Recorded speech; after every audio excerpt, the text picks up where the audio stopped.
What about when you're speaking your truth to your friends? Because, Erica's always trying to speak her truth, and I got to deal with her. So, Lonnie does not like the truth oh, when it comes from I'm me. like, can you please give me a break every week?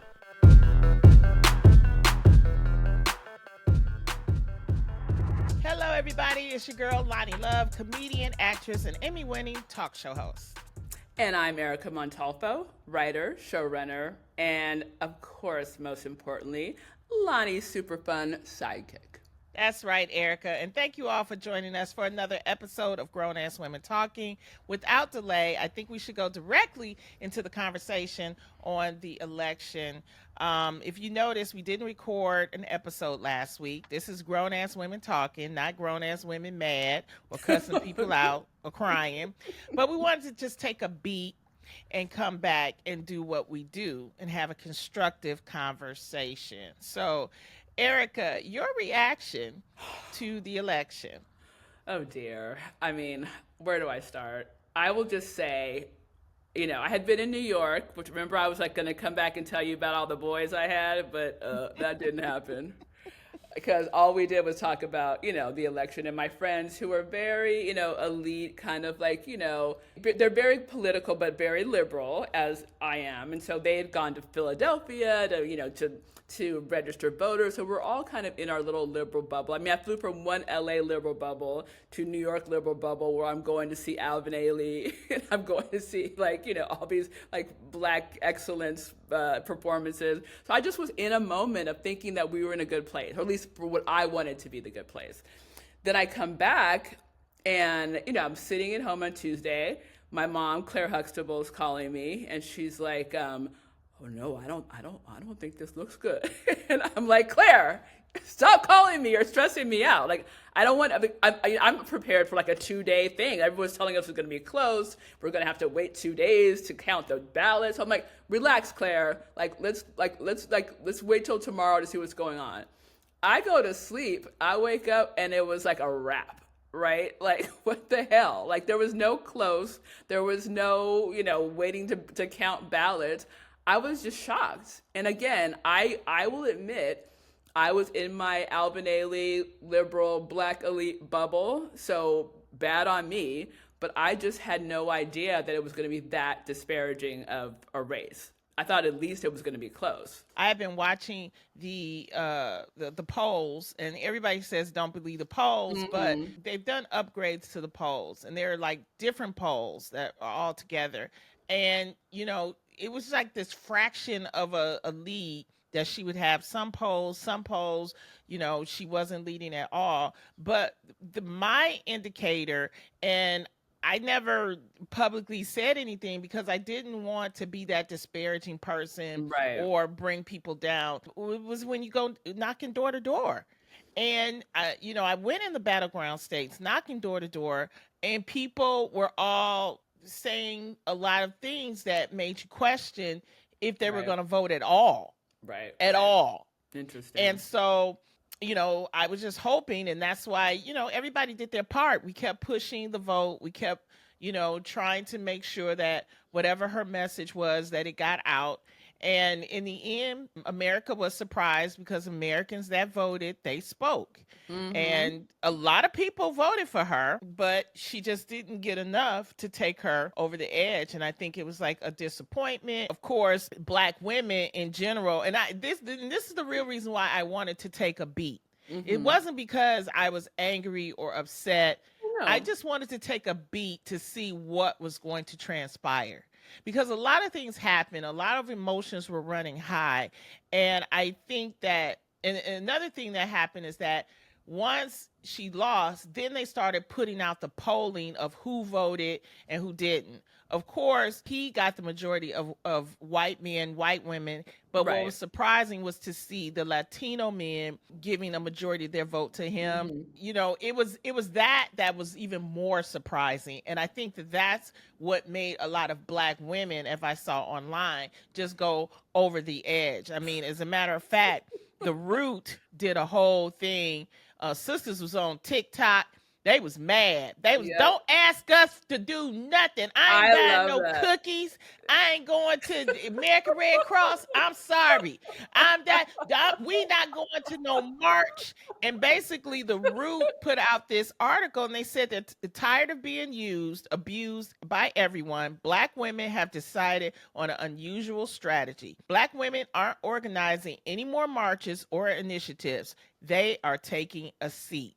And so a lot of them have said this, you know what, for my mental health, I'm just going to sit back and I'm going to let stuff happen. So is Yes. that what you're saying, Erica? You going to sit back and let stuff happen? Well, listen, I saw that one meme that said, "Don't ask Black women for shit," and I'm like, yes, I'm with you. We're tired. Like, we have freaking put this country on our back. You know what I mean? Like, and I think to your point, that's why we didn't do our episode last week, because we didn't want to come out here and rant. This is grown ass women talking, not grown ass women telling you to kiss my ass. So, but we felt some kind of way about it. But here's what I will say now with a clearer head, right? Like, I've had a week to think about it. And, hindsight's 2020, but this is my take. I honestly do feel like Joe said that he was going to be a one-term president, right? He said he was going to be a transitional president. He's going to come in, save us from Donald Trump, take us out of the pandemic, help us through, the course correct.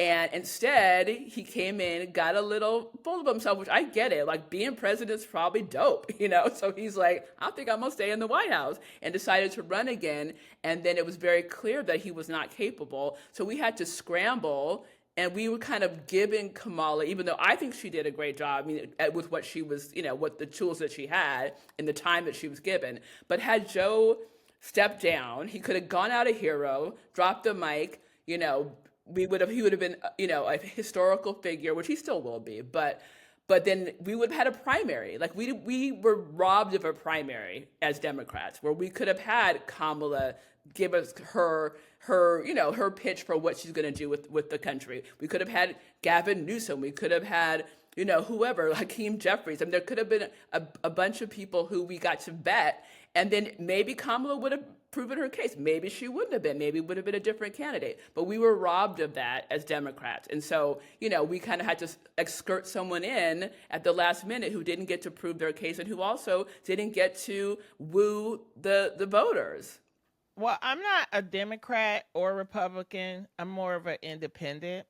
And so when I saw what was happening, believe me, I've been through a lot of elections and I've seen it happen. Sexism, and it kind of proves my point, what I always say when I'm on stage, sexism is more of a problem than racism.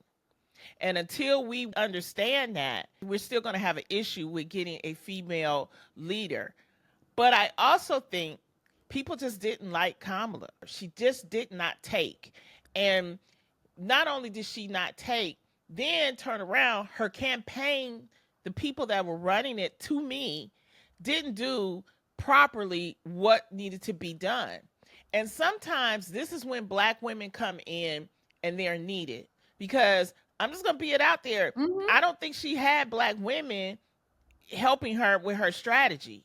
And that hurt her, because when you have a person of another culture leading someone who is of a culture, they have certain biases. And so you get them going, okay, let's get the Black people. Well, put her on the shade room.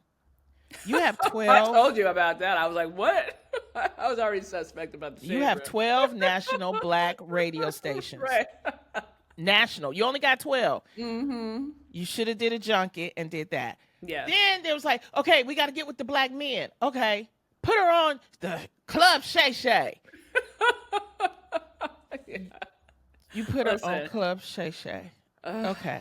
I mean, and it's no disrespect. Right. But it's like, to me, it felt like it was pandering to a certain group of people. Yes, absolutely. When it's like, just let her be herself. Do you think that she, again, because she didn't have to, run her own campaign, do you think she inherited a lot of Joe's people? Because, again, it was a last minute put together campaign. Joe drops out. let's just pivot towards her using the same people that were doing his campaign. Like she didn't have her own people really, right? I mean, but she could have picked her people. But she had 90 days. That's a lot of time. 90 days is still a lot of time to get things done. And it's like you could she was still the vice president, and she still had people in her own staff that she could have used. Sure. I just think, like, you're right, she just used the handover. And I think that they were so busy trying to tell her, this is the way to do it, Yes. that maybe in that access she wasn't able to like go, wait, you guys, this isn't really working.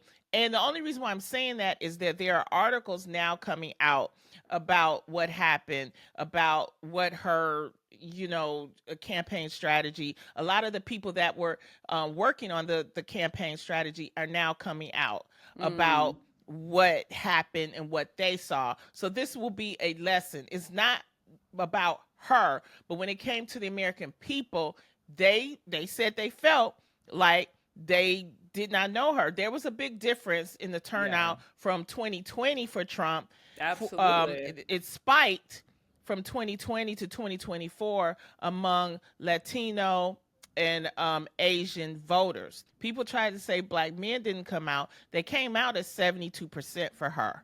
So I like to be careful when we talk about, this organization didn't vote for her, or this one did, or this one did. I'm like, you can't necessarily, we have to be careful when we're saying that, because now you're starting to, have disparities and stuff like that with people. We have to take lessons from this, right, and move forward. Right. I think one of the lessons is people are not a monolith, especially the Latino community. Like you're talking Mexican versus Argentinian versus Dominican versus Puerto Rican. They don't have the same needs or wants or backgrounds. And so the fact that we group them all into one little bucket is not fair. The same thing with black men. You can't assume that all black people are going to vote the same way, that all Hispanic people are going to vote the same way. And I think that's something to take away from, like, we have to target people's needs, economy, whatever that is, and not make it about, we assume we're going to get the black vote. We assume we're going to get the Latino vote. That's a mistake. You can't. No, you cannot. The whole point is that now we have a Trump presidency. The one thing I will say is that already there are things that's happening. I mean, it's a trifecta. He not only has the White House, but now he has won the House, he has won the Senate, and he has the Supreme Court. Stacked the Supreme Court. Yes, 100%. And so now you're going to see all of these things that's happening with immigration. He has already assigned a border czar who's being rough and tough, and they're claiming that they're going to take away birthrights and things like that. So the things that a lot of these outside people that voted for Trump thought it wasn't going to affect them, it's going to affect them. Also, with tax cuts, he'll probably issue tax cuts for corporations. And of course, the little people are going to suffer. He will probably pull out of any type of clean air funding. It's rumored that he'll move out of the NATO. This is stuff that's happening. He's also going to look at voter ID. And there's talk about dismantling the Department of Education and bringing everything back to the states. So a lot of things are going to be happening. He has assigned the first female chief of staff. Her name is Susie Wiles, and she was his campaign manager. So as a, I guess, bonus to her, he is assigning people that have been loyal to him. So you have Marco Rubio. I think he'll be the Secretary of State. Well, that's what's so annoying to me too, though. The Marco Rubios of the world, and this is a little bit of a sidebar, like he hated Trump. Like he ran against Trump in the primaries and kept making fun of his little hands. I mean, that's how stupid he is. Like that's where they go. That's how low hanging fruit they go to, like dick jokes and like little hand jokes. But now all of a sudden he's up his ass. You know what I mean? It's just so annoying to me how Republicans are so hypocritical. At least you can say what you want to say about Nancy Pelosi. Like she keeps it real. This is politics, people. The tweet that I put out, because I was like, I want people to feel a sense of hope. I don't want it to feel like it's just hopeless. Right. But, the American people have spoken. And a lot of people they're cutting off their family members because, they're finding out who they voted for. And the thing that I will say is that you have 2 years and then you have the midterms. During the midterms, which will be in 2026, all of the House will be up for election. That's 435 seats. Out of the Senate, there will be 33 out of 100 seats. And also, your local elections, there will be a lot of different propositions and elections that will be up. So, survive to 2026. Well, but to that point, I think a lot of these abortion bans were voted down statewide. So like people are taking the abortion issue to their states versus not. That's why they're like, we can vote for Donald Trump because it's not going to be a federal issue. We can vote for our states to have abortion rights. So yeah, I mean, it's important to, for local government to be something that we focus on now because the country is a mess. I mean, it will definitely be that. But the one thing I will say is that when all of this was said and done, we hadn't seen Kamala, and then a picture popped up of her playing Connect Four with her nieces with a bottle of wine. And people were already criticizing it. She had her hair up. Let her have her wine. Let her have her wine. She deserves it. We had this conversation that I was having with my girlfriend. We were talking about Doug, the would have been first gentleman. We're like, Doug is so great. Like, he probably is rubbing her shoulders right now. And then we got in a tangent conversation. They're like, do we want a Doug? Like, we should go after some Dougs, right? But then it's like, Doug would be a pain in the ass. Like, I'd be like, Doug, not now. I don't want my shoulders rubbed. I just lost an election. Get away from me, Doug. Go in the other room. Like, Doug is clingy AF. And I think it's so lovely. But Doug would bug, right? I mean, he's just too much. Doug. I just say protect your mental health. We're going to continue to talk and have these conversations. Too late. Mental health is already gone. Sorry. No, but you know what? We're going to find some joy. Don't let these people steal your joy. That brings us to this week's topic. We're going to talk to Lyn Sisson-Talbert about speaking your truth. I think it's time. I think, it was an interview that was recorded before the election, but the topic is more timely than ever. So before we dive in, though, before we do all of that, I want to introduce a new segment called our Grown Ass Woman of the Week. With all that's going on, we want to highlight the positive things happening with grown-ass women. If you follow us on IG, you probably see our grown-ass women salutes where we pick wonderful women and we salute them. We say something about them. So this is kind of like our podcast version. And we want to highlight those grown-ass women who are making a difference. And this week's Grown-Ass Women of the Week is... Drum roll. Kamala Harris. Yeah, of course. Who else? Come on now.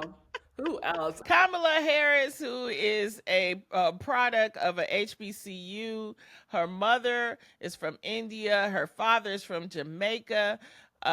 Worked her way. Her mother ended up being a single mother, raising her. Her mother, unfortunately, succumbed to cancer, but she still was able to get through Howard. She became a prosecutor and a senator and a vice president, and the second woman, or the third woman actually, to run for president of the United States. And I think that she has been a shining example for us as far as when it comes to holding her own. If you remember, some of the good things that happened during this campaign was that wonderful debate that she won against Trump. And I think going into the lion's den of a lot of these conservative radio stations like Fox News, she did a wonderful press run with CBS and with 60 Minutes. And so I just want to say that, she tried her best. She did a great job. Yes. She didn't do anything wrong. No. It was just making sure that the issues were there. But, she still has so much more when it comes to serving. There's been all kind of crazy things like Jamal Simmons was on CNN. He's a political commentator, and he said, what I think Joe Biden should do is vacate the presidency and make Kamala the president, and she would be president for 2 months. Interesting. What do you think about that? What's funny, my dad brought up today, because we were talking about, like what we could have done differently. And my dad's suggestion was Joe should have abdicated the presidency to her while he was in office before the elections. And I was like, well, I don't know if that would make a difference in the election. But he's like, but she still would have had the presidency. She would have been the first Black woman president. So it's kind of a similar idea. But listen, I think that, it's kind of like we discussed on our last episode with Carrie Champion, like being underestimated in the workplace, right? As Black women specifically, like this is like the cream of the crop of that. This woman mounted a 90-day campaign, was stellar in everything that she did. She would be an amazing president.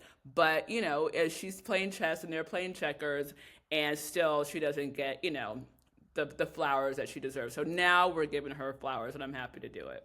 Well, we're going to keep giving her flowers. And I think, like I said, there's still her at being 60 years old, there's still so much service that I'm sure that she can give the nation. So I hope she's not like Hillary, where she's just like, fuck you guys, I gave you everything I had.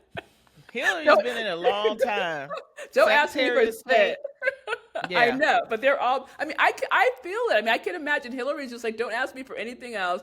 How much more can I give? And you guys aren't going to give me my flowers. It's just like, it's got to be, debilitating and frustrating. But, I hope for the young women out there, that's my thing. I don't want them to be discouraged when they see these glass ceilings not being broken, that they don't think that it's never going to happen. Like, each generation will have their opportunity, and it's going to happen at some point. But I know it's frustrating to see that it hasn't happened yet. Like I tell everybody, it's politics. You have to take it through policy. And Right. That's why we continue to fight. We need to make sure that we study history. We need to make sure, because I think a lot of other cultures don't really realize the history of this country, which is the reason why they voted the way they voted. They don't understand that when we said the Civil Rights Act, that includes them as well. And I think that we still have to understand and learn sexuality, because the things that people are trying to put on the LGBTQ plus community, especially the trans community, they don't understand. They don't. So this is why it's important to teach it instead of banning things. But when you ban it, people don't know, so people don't learn. Exactly. And people don't appreciate. So well said, Lanny Love. But that is our grown-ass woman of the week, Kamala Harris. And if you have a grown-ass woman you'd like to highlight, it could be anybody. It could be your mama, your cousin, your babysitter. It could be in your local government. It could be that friend or that neighbor that you think is doing great things. We want to highlight them. Or it could be you. Brag on yourself a little. Yes, girl. Represent. Also, we want to give a shout out to our listeners who have been sending us emails and recordings. We love hearing from you. Don't we, Erica? Yes. And if you want to share your thoughts on the show or tell us what's on your mind, send us a voice note at gawtpod@gmail.com. That's gawtpod@gmail.com. Or record a voice message on our website, gawtpod.com. That's gawtpod.com. If you're listening to this on your phone, follow us on Instagram. If you're watching us on YouTube, please subscribe. And finally, guys, I know we'd say this every week, but we're having a special request to all our listeners. We're on a mission to reach 1,000 YouTube subscribers. So help us out by subscribing to our channel and sharing our videos with your friends. Okay, we still got a great episode for you all today. We're going to get into all sorts of stuff, we will be talking about the Grammy nominations. Yes, the Woo-hoo! Grammys are hell. Lord. People's sexiest man alive. We're gonna get into that. And we're gonna get into Yeah. some other stuff. You know, Sister Whoopi Goldberg. She has a new women's sports channel. Go Love Whoopi! it. And in today's grown ass topic, we'll hear from director Lyn Sisson-Talbert about speaking your truth. This is Grown Ass Women Talking. We're gonna get into all of that after the break. Are you a grown ass woman with something to say? What are you unapologetic about? What's got you fired up? Are you thrilled the kids are back in school? Or are you mad at your friends for asking you out after 9 p.m.? Did you get stood up on your third Tinder date this week? Whatever it is, let it all out. Visit our website at gawtpod.com and leave us a voice message. That's gawtpod.com, or drop us a voice note at gawtpod@gmail.com. We might just play your message on our next episode. So don't hold back. This is your space to talk about it. And we are back with more GAWT. Now it's time for Grown Ass News. Each week, I'll get Erica's take on the week's entertainment news, current events, and news all about grown ass women. Okay, the Grammy nominations 2025. Your girl What? Beyonce leads with 11 nominations, and She Taylor better. Swift and was Sabrina Carpenter, and they all top nominees. These people did show. Who is Charlie XCX? Ooh. She's the one who's been all about the brat summer. You didn't know the brat? Remember how Oh, they did that. Yeah. Okay. Yeah, Oh, that's how thank you, Kamala's brat. Charlie. Exactly. Well, Beyonce has earned herself another sash. As numbers go, she is easily the queen of the rodeo with 11 nominations for her Cowboy Carter album. This is the best thing. She got 10 nods, and she hasn't had that since 2009. Oh wow. I really like the fact that they nominated her for Best Country Album, too. And then, of course, your girl Taylor. But let's go through. Record of the Year was an AI record by the Beatles called Now and Then. Oh, for real? And it got I didn't know that. nominated. Yeah, for Record of the Year. I didn't Of know it was course, AI. Yeah, it was AI. Texas Hold'em, Espresso, 360, Birds of a Feather, Billie Eilish, Not Like Us got on there. Yes, Kendrick Lamar. Yes. And Fortnite with Taylor Swift featuring Post Malone. And what's this girl named? Chappelle Rome? Is that her? Chapel Rome. Oh, Capel. You the worst with I names. don't You're know the these worst. people. Chapel. All I know is Kendrick Lamar and Beyonce. Yeah, exactly. Chapel. Chapel But this Rome. was something else. An album of the year. I was surprised, and so was he. Andre 3000 got I album of the year know. for the flute. I was gonna say, isn't he just playing the flute? Like, Yes. I love Good Andre. job. It really is a soothing album. Like, you listen to it and you're like, wow. You know what I Really? mean? Like, you like put it on while you cleaning up or something like that, and you know you can hear him playing that flute. But he got album of the year. It's called Like New Blue Sun. Like you're cleaning your own house, Lonnie. Give me a I break. do. Shut up. I clean my house on a Saturday What? morning. What are you talking about? I have to. I don't believe it. Cowboy Carter is album of the year. Sweet and Short. Brat. Who else got it? Taylor Swift got it. Of So course. you know. I mean, who do you think is usual. gonna get album though? You know they're gonna give it to Taylor. You think? I don't know. I think that she's a little too commercial. I think people are sick of her right now. I think Kendrick might get it.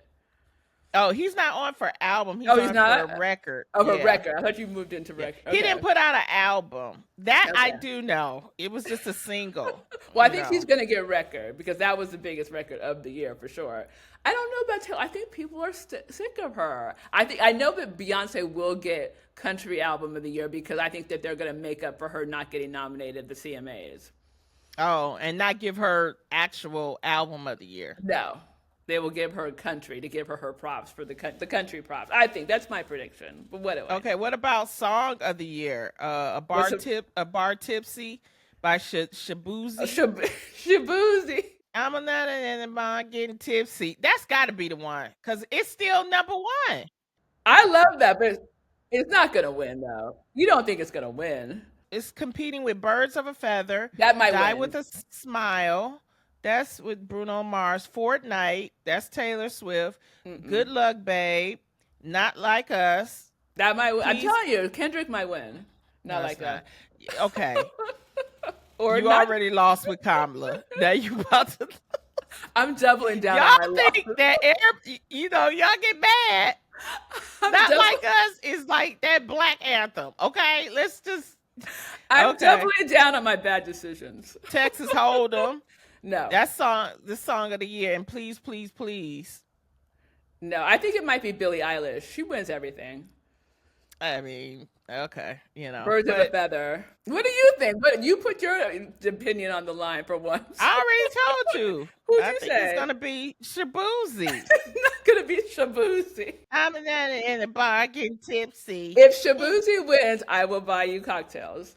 You gonna buy me? Okay. I'll get you. I'll get you tipsy. I'll get you tipsy. Oh my goodness. See what I did there?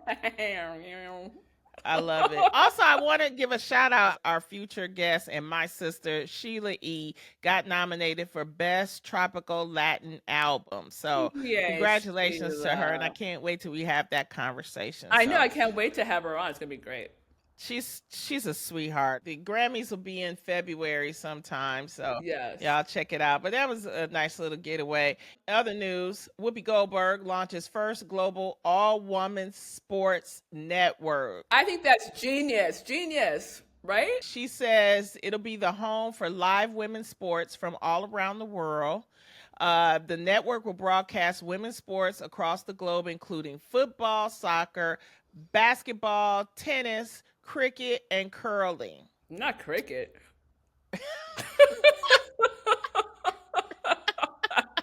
I mean, is that what we're doing now? Cricket? If a woman is playing it, we're showing it. Goldberg said she told late night host Jimmy Fallon. So I think this is great. I mean, this is genius. I think 100%. Have an all-women's network. I like. So let me try to get a job over there. I'm just saying, why we should have got in on this at the ground level when Whoopi was like getting money together. Like we could own this too, right? This would be great. I don't know. I mean, I don't know why ESPN didn't do. I was trying to think, did they do a woman's network? I think that there might be a ESPNW, but I don't think it's like a full cable channel. I think it's like maybe a website or something like that. So they probably put it on their Instagram. I mean, ain't nobody watching this damn channel. I mean, listen, the disrespect of it all is what I'm saying. I'm so happy that Whoopi's doing it because a woman needs to put this in its proper place on. Good job. On deep cable. Moving on, People Magazine is about to announce their sexiest man alive for 2024. I mean, why didn't you lead with this? Hello. This is what I've been waiting for. Well, you got in for the running, girl. Who's your sexiest man alive? Well, first of all, I will say they put out a little preemptive, like kind of, viewers poll, people that the viewers wanted to see as sexiest men. And they had a retrospective of a show called New Girl. And they talked about all the guys from the New Girl. They're all the sexiest men's, as they call it, MENS. And I've happened to work with 3 of them. So Max Greenfield, Damon Wayans Jr., and Lamar Morris, who just won an Emmy recently. He was just on Papa's House. So I got to work with 3 of the sexiest men contenders. And they're all super sexy, I will say, in person. But no shade on them. My number 1 pick, as you know, is, drumroll, Lenny Kravitz. Hands down. That's my guy. Listen, I mean, even though he's short, which even makes him sexier because I don't usually like short guys, but he's so sexy that I will look past his height, and he's my guy. Lonnie Love, your choice. I like Glenn Powell. I think if I had to predict, since you're asking me, I would say maybe Glenn Powell. And he's a really nice guy. And, all this is like... Well, I was going to ask if it's like it's a publicity thing, right? It's like your publicist, like, like rallies for you, and they put out, I mean, I'm asking. You're the one who's famous. I don't know. But isn't it a campaign? I don't know. Yeah. Why are you laughing? I'm laughing because I'm looking at you, but I'm also looking at, I love my girl, Drew Barrymore. And so Drew Barrymore has this her talk show, and she Yeah. had Martha Stewart on, and Martha Stewart is doing Oh like my this whole, God. Yes. media thing. Uh-huh. And so how Drew Barrymore gets all up close and all up in your lap and Yes. stuff when you talking to her on that couch? It's Well, uncomfortable. she's talking to Too Martha much. Stewart, and she starts rubbing Martha, and Martha's talking to her and everything, and she keeps rubbing her. Drew keeps rubbing Martha, and Martha just takes her hand and pushes her back, and she falls. It's the funniest Poor thing. Martha. Oh my God, hilarious. Soft and gooey treatment Yes. when you're treated like a lady. Nicer. It's nice. Someone comes in and You're the wrong gender. I know. I mean, there could not be two more different energies than Martha and Drew. And Martha told her, "You're the wrong gender." I love it. Hilarious. Did you That see? Martha. Did you see? She has a documentary out right now called Martha. Have you seen it? You know what? I'm gonna watch it. Yeah, I it's gotta good. take a trip, and I'm gonna watch it on the plane. It's perfect plane viewing. Perfect. I worked with her when her and Snoop Dogg had the Martha and Snoop show on VH1 where they were cooking and stuff. Right. And when I say she is the coolest Oh yeah. woman out there, it's just But she's great. become cool. Like, if you watch the documentary, you'll see she's become cool after jail, right? It's like Martha before jail was like supposedly like a biatch, and she doesn't shy away from it in the documentary because they ask her about it, and everybody that they interview is like, "Oh yeah, she's a bitch. She's a bitch. She's a bitch. Like she was the meanest person I've ever worked for." I mean, like, they said nothing good about her before jail. After jail, she's amazing. But the funniest thing that I saw on the documentary, like, there's a whole thing about her divorce because she evidently was very devastated by the divorce. Like, she was married for a long time. Her husband and her built up this whole empire together. Like, that's when she became Martha Stewart. That's when she did, they built this whole house together. She wrote all of her cookbooks. And then she found out that he was cheating on her, literally cheating on her with someone who worked for her on her magazine, who had moved into like their little cottage house on their property. And so she'd be traveling doing her publicity for her books, and come to find out he'd be in the guest house with this woman. So he leaves Martha for this woman, and Martha, there's letters of her begging him to come back. I mean, it is a whole thing. You've got to watch this. Oh, I'm watching it on the plane tonight. It's so good. It's so good. I'm gonna load it down. But the best thing is, so there's cutting to like the Martha of it all. The interviewer, the producer was like, "Okay, but didn't you have an affair on your husband first?" And she goes, "Yeah, but that was nothing." That's so Martha. Something else I wanted to mention this week was Veterans Day, and we wanted to give a shout out to all of our veterans. We love you all. Thank you for your service.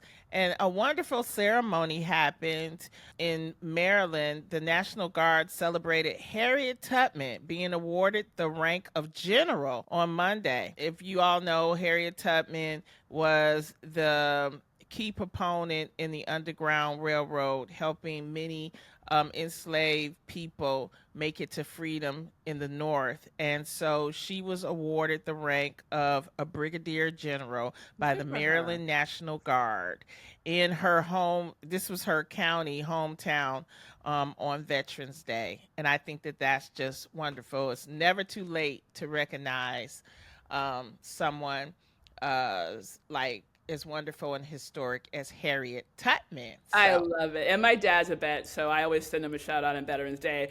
Thank you, Dad, for your service. Love you. We love you, and we love you. And we're going to take a break, and when we come back, we're going to do our pre-recorded interview with Lyn Sisson-Talbert. Now, just a reminder, this interview was recorded before November 2024, but we feel it's a message that's more important now than ever. This is Grown Ass Women Talking. Welcome back. Today's guest was hailed by Variety as one of Hollywood's top emerging producers. She's an unstoppable force in film, TV, stage, and publishing. And after the success of her films Almost Christmas and El Camino Christmas, she produced Netflix's first live action musical, Jingle Jangle, A Christmas Journey, one of my favorite Christmas movies. This aesthetic helped launch the genre known as Afro-Victorian, earning her the title of Mrs. Claus of Hollywood.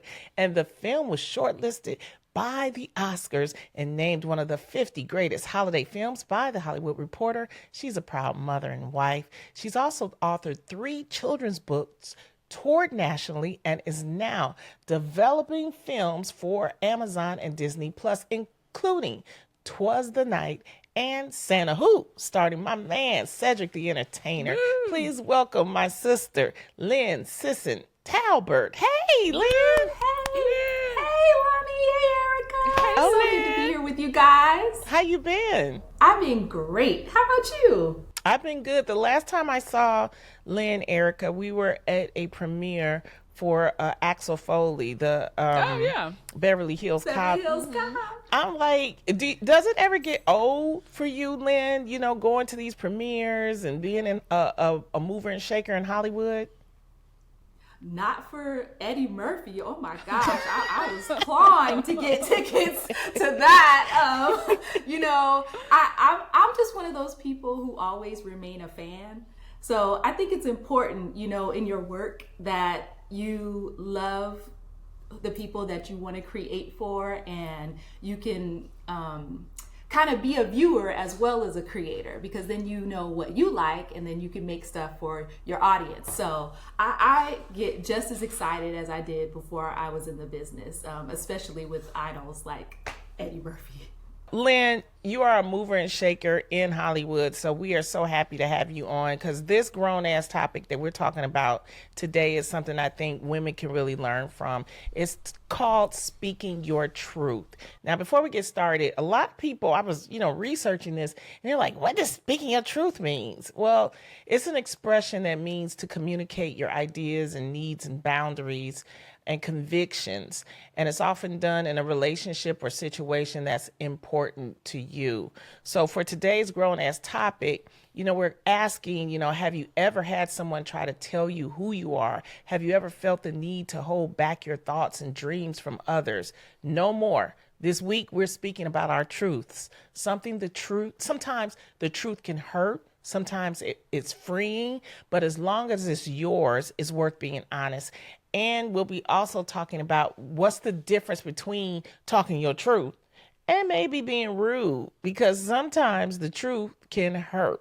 So let's start off with you. I mean, how do you feel about speaking your truth, especially with your type of occupation, Lyn? Yeah, well, it's extremely important because you got to be able to lay your head down at night. And that's what I think is very important and can eat you up on the inside when, and I think we've all had those times where, dang it, I wish I could have communicated this, or I wish I could have said this, and why didn't I? And you want to kind of rewind. But I've found that it's not always about what you say, but how you say it. And you can get that point across and get things done as long as you're honest. And in most cases, more times than not, people respect the fact that you're bringing yourself to the table, because that's what they want you there to begin with. Most instances, at least the rooms where you should be in, they want you to bring yourself. They want you to bring value. They don't want you to just be yes people. And it doesn't serve the project. It doesn't serve the people you're working with to just be a yes person. And I've never been that. I've probably had to maneuver a little bit better in situations. How you maneuver? Knowing the personalities that you're dealing with, because there's plenty of times where, you've got kind of bumped the little heads, and I've had to say, well, let's step back here. Like, I don't want you to be offended by what I'm saying. I just want you to hear me out. And, it's not personal. What I'm saying, these are my thoughts. This is my way of conveying it. And if I'm offending you, I take responsibility. It's not my intention. I believe intention plays a huge role. And if you have good intentions with things, it comes across. But there are those people, and very few I've ran into, thankfully, where it doesn't matter how you say it. It doesn't matter what you say. They just aren't having it. They aren't hearing it. They don't want to get on board. They don't want to accept apology. They don't want anything. They've just made up their mind. And that has hurt me in many instances, but growth and becoming older has made me go, well, I'm okay with this. I am okay with moving on and not having this conversation again. And this is how I feel. And that's what I stand on. And, I'm okay. We don't have to be friends. We don't have to agree. It is what it is. And it's better for me and my drama-free life. Well, I was going to say, to that point, like, as creators, as creative women, I think when I was younger as a writer, I would probably maybe worry more about offending people or worry more about how my truth was going to be received. But now, as a grown-ass woman, again, to your point, I don't want to offend anyone, but this is how I feel, and I'm unapologetic about it. So as a creator, I know it's very freeing for me to own my truth and to own my point of view.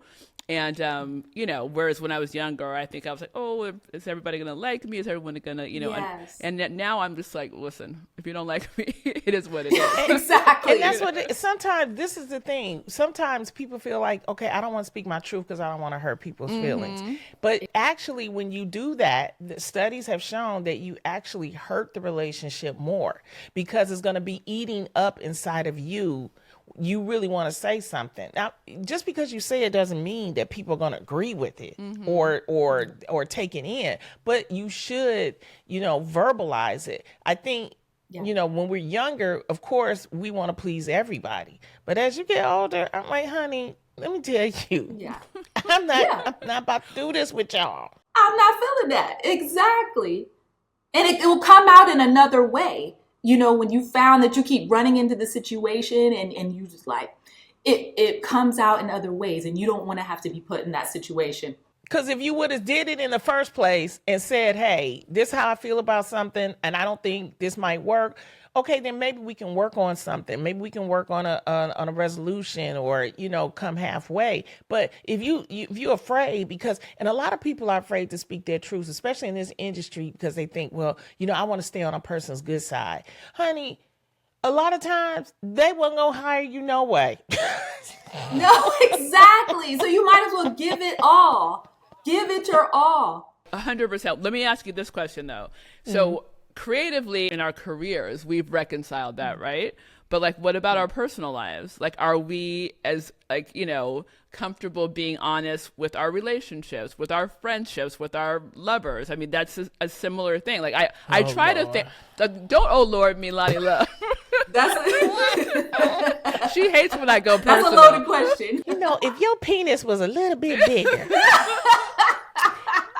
a little bit bigger, Listen. maybe we could, but it's just something that is not going right. The math ain't mathing. But I think there's the power in a relationship. Like, listen, Loni is in a very long-term relationship. You're married, Lyn. I've been married many times. Many. But I'm currently single. But so that's another story. But I do find that I find power now as a grown-ass woman in these relationships where I might have kind of tried to mold myself into my husband's, you know what I mean? Or mold myself into the person people wanted me to be. And now in my, post-40s dating life, I'm unapologetic about you. Listen, if you like me, here I am. Same as in my career. Here's my point of view. I think you just be picking the wrong dudes, honestly. That's a different episode, Loni. That We're talking about truth find you here. some dude that's really gonna be like, Oh, no. Yeah, we gotta hook Erica up. Oh, no. I can imagine. Good person. she need an ex-football player. That's what I'm gonna hook her up with. Like, got some money. He'll spoil her. Let her do a little. You can do your little writing. Go on.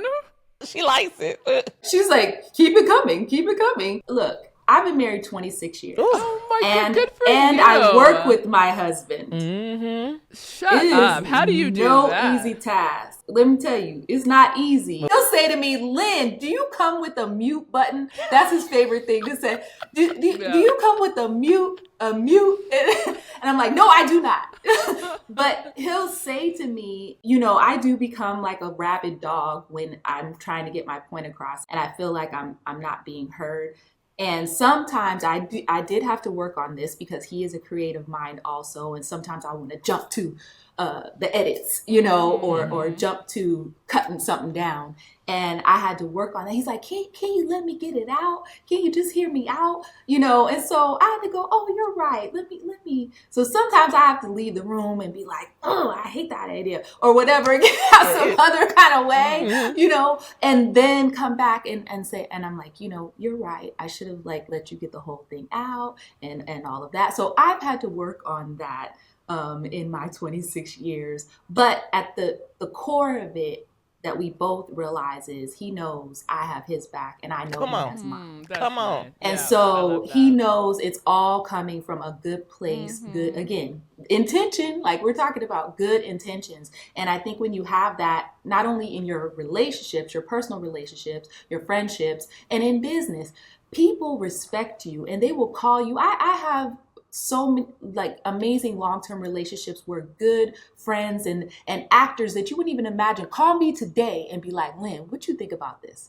Or can you take a look at this? Because they know I'm going to tell them the truth, and that goes miles. Well, so truth has become like a badge of honor for you in a way. Like the fact Yes, that people can go to you and absolutely. know you're going to be authentic is your calling card, which is lovely. Absolutely. Absolutely. Well, then this is another side because we're also saying why is it that especially women and grown-ass women don't necessarily speak the truth. A lot of people are ashamed about the truth and about their truths. So if you are, you have to accept yourselves and you have to understand why are you ashamed. And my thing is you ain't got to tell everybody everything.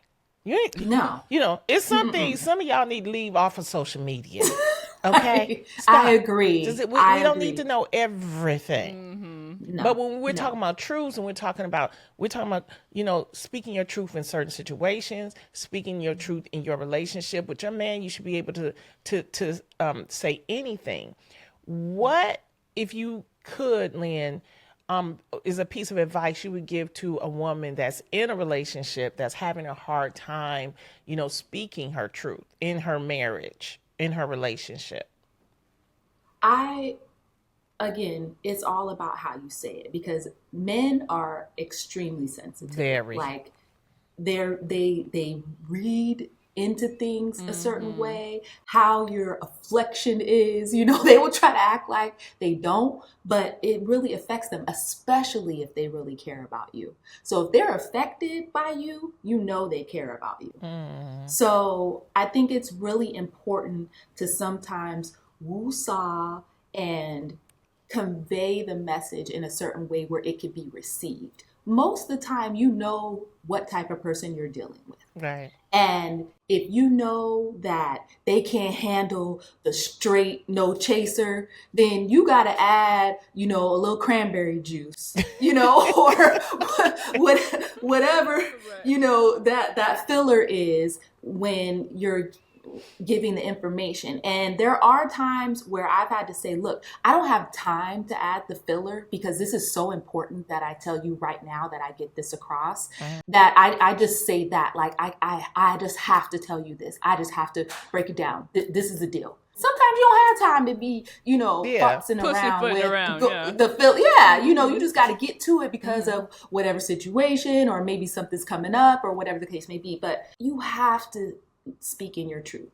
And if someone can't handle it, then they're not the person that you should be with. And that's what I'm saying, because early on when I was dating, this was years ago, and I was a stand-up, I remember I was dating this guy and he came to my shows and I was, I do all kind of jokes. I do political jokes. I do sex jokes. And, and he heard a particular joke that I said and he didn't like it.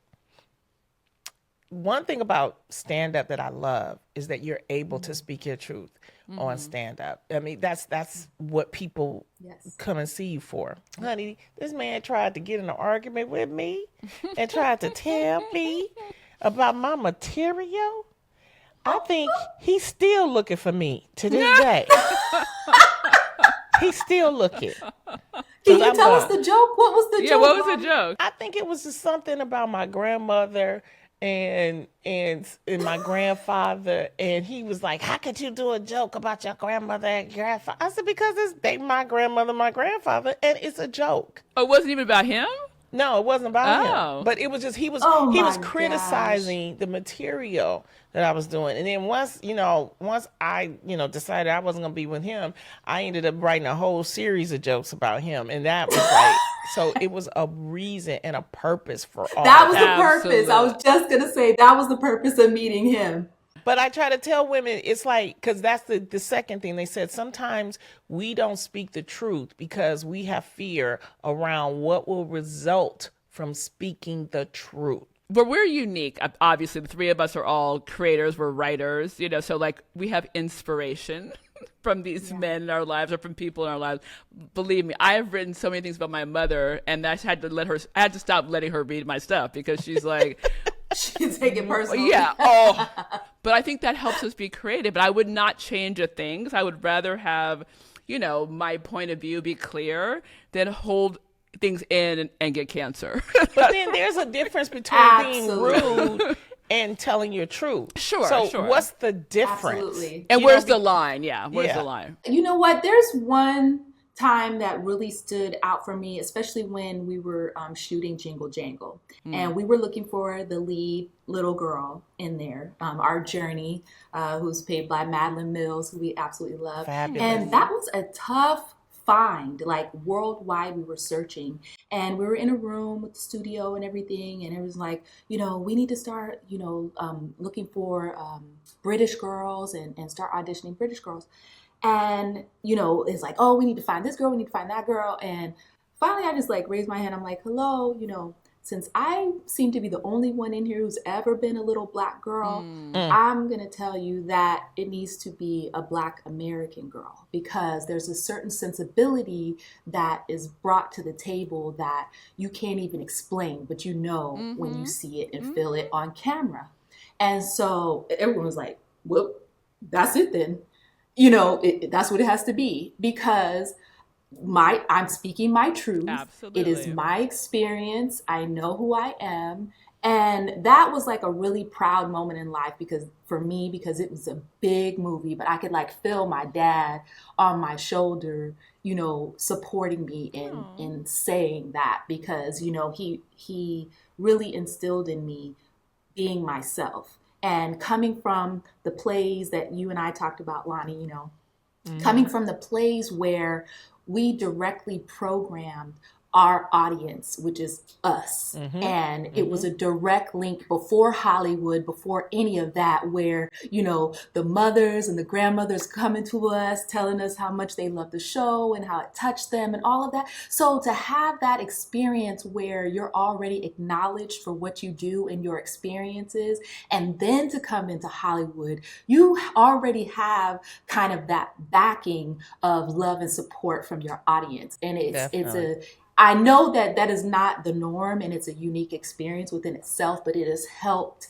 really pave who I am and how I approach things. And I don't really fall for the okie doke, about audiences and, we don't support and we don't, do this and do that like they try to say about us out here. So I think that's really what has changed my trajectory on how I look at things within this business. But you lead also a very important point of why we have to have diversity in these boardrooms, in these, situations. Rooms, because they don't know. Like, if you weren't there, they would have been in one, like, okay, we got to get a British girl. We got to get a British girl. We got to get a British girl. And you were simply there. This is the reason why we talk about inclusion. We talk about it for all races, for everyone. If you don't know something, then go find someone that can help and give you a reason why something should happen. I have a question for you too, Lyn. Who taught you to speak your truth? Did it just happen? Did it come, or were you taught about it? I was taught by my father. I was taught by my mother.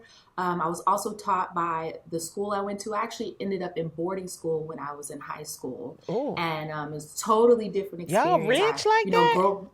No, actually, grew up in Black neighborhood in Las Vegas, North Las Vegas off Martin Luther King Boulevard. So you already know what that is. And went to a summer camp that my dad had sent me to, and I learned more in that summer than I did in a whole year of school. And I remember calling my dad saying, Dad, I need to stay here. Like, this is going to change my life. And he was like, what? Can nobody do that? You know? And it was my college money that they used for me to go there. And I worked there every summer as well, and took classes so that I could continue my education there, and ended up graduating there as first Black graduate from that school. You know, it was a culture shock because leaving my predominantly Black neighborhood to go to an international school, but it changed my life, and it changed the way I viewed things, because I'm seeing people from all over the world, from Japan, from Mexico, from, you know, Right. I'm showing my Thai friends, we're switching Guy tapes, you know, they're giving me Thai music and I'm giving them Guy or New Edition, or, you know, we showing them the dances and all that. So it gave me a world view. And again, me being a young Black girl in this school, the only one, you know, I had to speak on who I was, what And it meant speak to your be. truth. Were they like, is she? You know, because I'm light, green eyes, like, whose dad is that in the lobby? You know, that's Lyn's dad? What? You know, so it was all of that coupled with, you know, standing in who I was. And then once David and I got together, you know, because it was a summer. I'm a senior in college. I graduated from college, got married, and company managed a 40-city tour all in the same summer. Woo. Wow. And that was my foray into this business. And so it was, you got to be ready. You got to go. You got to know what you're doing, at least look like you know what you're doing. You got to move. You got to make stuff happen. You got to deal with audiences. You got to do program books. You got to, you know, deal with the stage, deal with actors. So I was kind of thrown into these scenarios, and I had to make it happen. And it just made me a stronger person. And all of those incidents and all of those experiences made me more of a person to speak my truth. What about when you speaking your truth to your friends? Because, you know, Erica's always trying to speak her truth, and I got to deal with her. So, Loni does not like the truth Oh, when it comes from I'm like, can you please give me a break? Every week. but it comes from love. Listen, here's my thing. Going back to what Yes. you were saying before, I'm gonna advocate for my truth. I think that we own our authenticity, and we become, as women, we learn to appreciate that. Like, I want my girls to be real with me. Let me tell you another story about another friend of mine, not Loni, but a friend of mine is is a plastic surgeon, right? So I always, when I go to her to get like a little facial, I say, should I get a facelift or something? She's like, no, you don't need a facelift. And finally she's like, do you want me to tell you when you need a facelift? I'm like, yeah. I mean, I do want her to tell me, but do I really want her to tell me? So it is that kind of like that line you want to walk. Like, you do want your Right. girls to be real with you, but you also want them to be gentle. Yeah, just be Yes, gentle. no, definitely gentle. be gentle. Yeah. I definitely agree with that. But yes, my girls expect me to be real, and I'm like the go-to girl with all of Yes. that, whether it's skincare, dermatology, clothing, you know, Yeah. I'm definitely that. And they're like, Lyn, what should we do? And what should we do this? Should we do that? So I'm very conservative when it comes to things like that, but it is important. And the me time of it all, I'm here for that always. Well, yeah, you want to be able to go to your girl and be like, especially again at our age, like, does this hair color look okay? Like, does this lipstick look crazy? Yes. Like, am I wearing this? Yes. And it's okay for me to have my belly out right now. Like, you want your girl to be like, no, put that belly away. Right. Please don't do that. Yeah, we're not doing that anymore. And you want to tell, because some Yes. women don't like to tell. I sure don't. I'm like, you want to show your knees? Go show your knees. Right. girl. The knees, I'm not the not knees. The one. I'm not the one. Not the knees. The knees. We could continue this conversation all day, but Lyn, I need to know, what are you working on? Let us know. Actually, in the comedy realm, Loni, just finished shooting Ricky Smiley's special, which hopefully will be coming out this year. Really excited about that. Hilarious. Working on a project with our friend Cedric the Entertainer, Santa Who Love at Ced. Disney, which is a remake, and just closed a deal for Amazon project for a big holiday fantasy little something special that we're working on. I So love that. super excited about that. Yay! Like you said in your intro, I'm embracing the holiday of it all. I love the holidays and love the magic that it brings. So I like bringing more of that to the world as well. And we love that. That's why we call you Mrs. Claus of Hollywood. Thank you so much for joining us today. It is a pleasure having you, Lyn. You are our friend. Thank you for You are having our me. sister, and we Yay. appreciate that. Be sure to check out Jingle Jangle on Netflix and look for Lyn's work soon on Disney Plus and Amazon, like she just said. When we come back, we're going to get into the takeaway with me. This is Grown Ass Women Talking. Welcome back. Now's the time where we get Lonnie's takeaway. Lonnie, what did we learn today? Well, as we said, this was a pre-recorded interview, but it's so timely right now, especially when we talk about women speaking their truth and understanding who they are and being confident and proud in that. So I think that what I took away from it is how important it is to be able to have the confidence to talk about it. And especially in the times that we're in, people, they have misinformation. People are uneducated on a lot of things. Mm-hmm. And sometimes we have to be the ones to speak up and tell them, hey, this isn't right or this isn't right, and give them sources and give them ways that's going to help them. And I think that it takes confidence to speak your truth. It takes knowledge to speak your truth. So what I'm going to try to do is to stay informed, to read different passages and different books, to get an understanding of what's happening today so I can be more well informed to my friends and things like that. I have to speak my truth, even if I have to lose my friends or if I make people angry. I mean, and that's where the confidence comes in, because when you know you've spoken your truth, real people gonna be like, okay, Yes. like if you tell me something, Erica, and yeah, maybe I don't want to hear it, but a real grown ass woman knows how to accept something that her friend is saying to her, Mm-hmm. and is speaking her truth. And to Absolutely. me, that's the lesson that I got out of it. You may make people feel uncomfortable. You may make people feel upset. But a lot of times, they might have an insight that I don't have. That's why you listen to people. Absolutely. But you got to have the courage to be able to speak it. So find that courage, do it, and that's all you've done. That's all you've done. I 100% agree. And I think, again, we talk about the young women who are going through this last week, kind of feeling disappointed because maybe things didn't go the way you wanted, but you voted with your heart, you spoke your truth. Whenever you use your convictions, you can't go wrong. Like Lonnie said, like my grandpa used to say, when you've done all you can do, it's all you can do. And you did all you can do, and let's move forward, and don't ever think that speaking your truth is not the right thing to do. And understand, life is not fair. Sometimes, who are you telling? Life ain't fair. No. So don't think that all the time because you do speak your truth, it's going to come out the way you want. Right. Because life is not fair like that. But at least at the end of the day, you've done everything that you could do. Exactly. Thank you so much for joining us for another great episode of Grown Ass Women Talking. Please follow us on Spotify, Apple Podcasts, wherever you get your podcasts. Leave us a 5-star rating. Don't forget to follow us on Instagram or YouTube at GAWT Pod. Come see me perform. Oh, I'm everywhere. Miami, I'm going to be there December 15th. Tickets are on sale now. Also, Pasadena, California, every Thursday at the Ice House. Come get those tickets. Thanks again to Lyn Sisson-Talbert for joining us. Be sure to check out Jingle Jangle on Netflix. Get you some joy, okay?